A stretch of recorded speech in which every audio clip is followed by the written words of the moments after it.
Sir, the Honorable Minister has made an elaborate reply, but I am afraid to say that the fundamental issue has not been addressed at all. I would like to state here that the UNDP's Human Development Report 2023-24 places India at 108 out of 193 countries on Gender Inequality Index. The National Crime Records Bureau, in its latest report, reveals that crime against women has increased by 13%.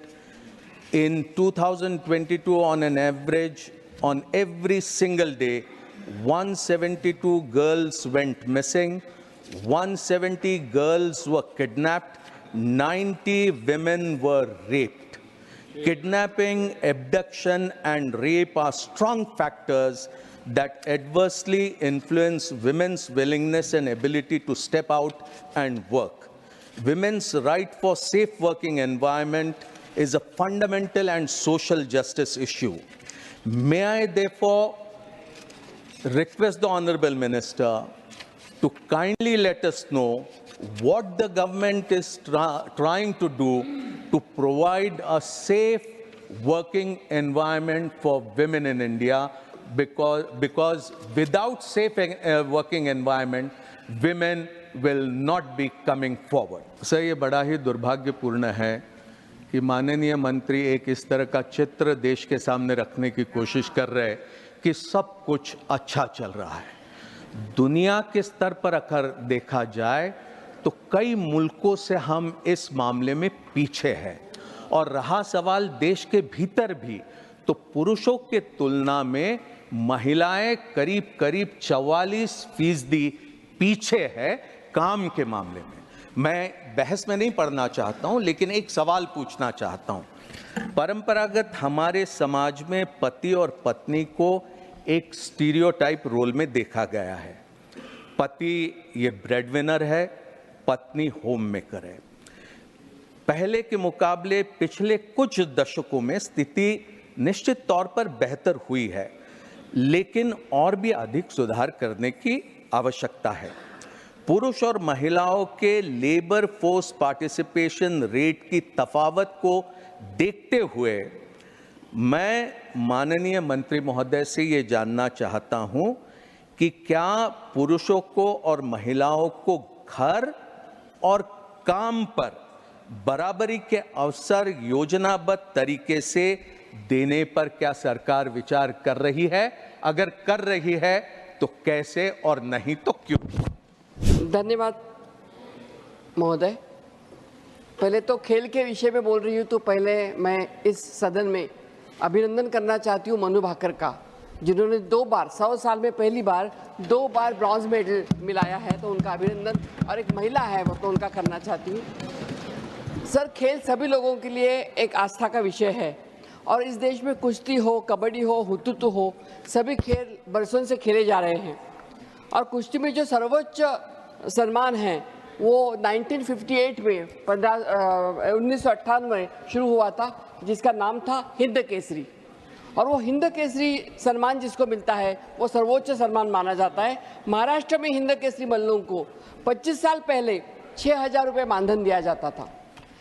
पहले 1 साल पहले उसका 15,000 रुपये बढ़ाने का फैसला सरकार ने घोषणा कर दी, लेकिन 11 साल से हमारे पहलवान, हमारे मल्ल जो इनको हिंद केसरी प्राप्त हुआ है, वो बेचारे वेट कर रहे हैं, उनको ना मानधन मिला ना बढ़ावा मिला।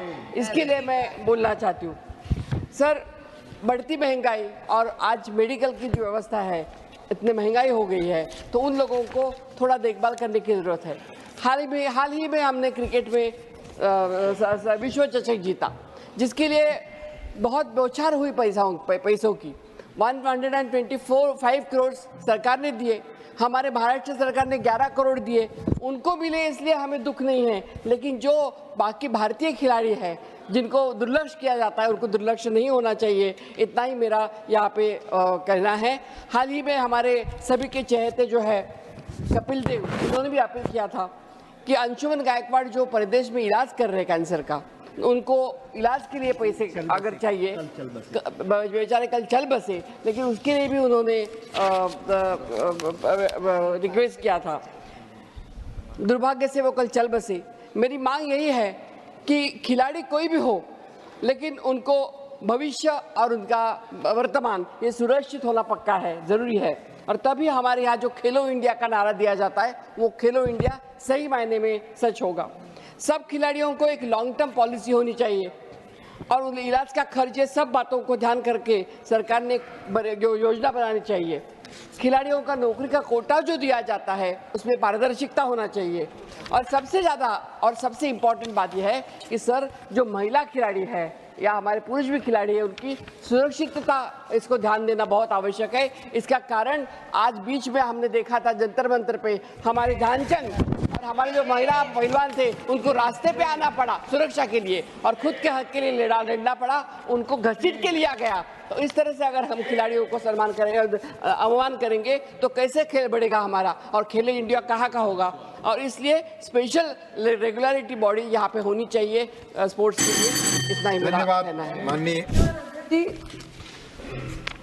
सर, मैं आपके माध्यम से मंत्री साहब से पूछना चाहती हूँ कि कृपया एक तो स्टेट वाइज ब्यौरा दें कि किन किन प्रदेशों में कितनी फॉरेस्ट लैंड को अन्य पर्पस के लिए डाइवर्ट किया गया है, और साथ ही आपने उत्तर में दिया है कि 2011 की तुलना में 2021 में आकलन में वनाच्छेद क्षेत्र जो है वो बढ़ा है। तो इसका क्या विवरण है, कहाँ पे बढ़ा है और उसकी क्या सिचुएशन है, और क्या सरकार, दिल्ली राजधानी है देश की और अपना यहाँ कोई वन क्षेत्र नहीं है और यमुना के किनारे बहुत सारी जो जमीन है वो अननेसेसरी, बहुत अवैध कब्जे लगातार हो रहे हैं। तो क्या सरकार की ऐसी कोई योजना है कि यमुना के किनारे जो जमीन ऐसे ही पड़ी है, पीपल जैसे वृक्ष लगाकर एक वन दिल्ली में भी बसाया जाए, क्योंकि सबसे पॉल्यूटेड जो हमारी जिला है, प्रदेश है, वो दिल्ली है। Thank you so much. Thank you. I want through you to address the minister to ask. There was a Campa fund that was constituted. Allegedly, it was to help the reforestation.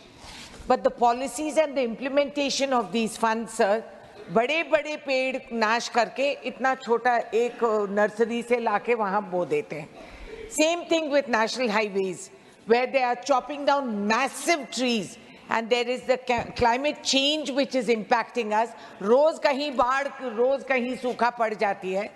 तो आप ये Campa funds का state wise details आप पेश करेंगे और audit इसका करवा देंगे कि कितने पेड़ पौधे जो रिप्लेसमेंट में डाले हैं वो जिंदा भी है. एंड इसकी क्लाइमेट चेंज के नाते आप इस पे क्या. माननीय मंत्री जी,